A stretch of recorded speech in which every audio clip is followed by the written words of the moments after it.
ناظرین، یہ خبر انتہائی دکھ اور افسوس کے ساتھ دی جا رہی ہے کہ مغربی اتر پردیش کے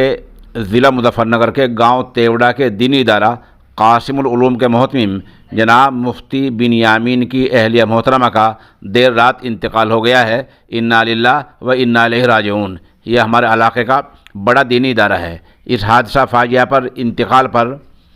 جمعیت علماء ہند کے قومی صدر جناب مولانا قاری عثمان صاحب منصور پوری اور دارالعلوم دیوبند کی شورا کے رکن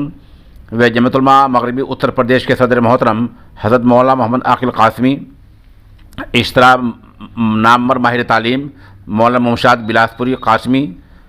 اور ان کے فرزند ارجمند احمد ممشاد ندوی،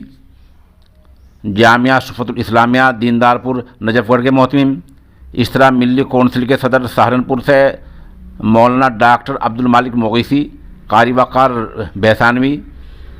دینی ادارہ اشاعت اسلام کیرانے کے محتمم مولانا برکت اللہ امینی، جمعیت علماء تحصیل کیرانے کے صدر جناب ماسٹر سمیع اللہ خان، مولانا حافظ فرقان اسعدی، مولانا ڈاکٹر جمال الدین قاسمی، قاری ذاکر حسین، مولانا موسیٰ قاسمی، شہید تیاگی، مولانا محمد قاسم، مفتی ندیم، حسینیہ ٹرسٹ کے چیئرمین جناب قاری کلیم صاحب قاسمی وغیرہ نے اس حادثے فاجعہ پر نہایت دکھ کا اظہار کیا ہے۔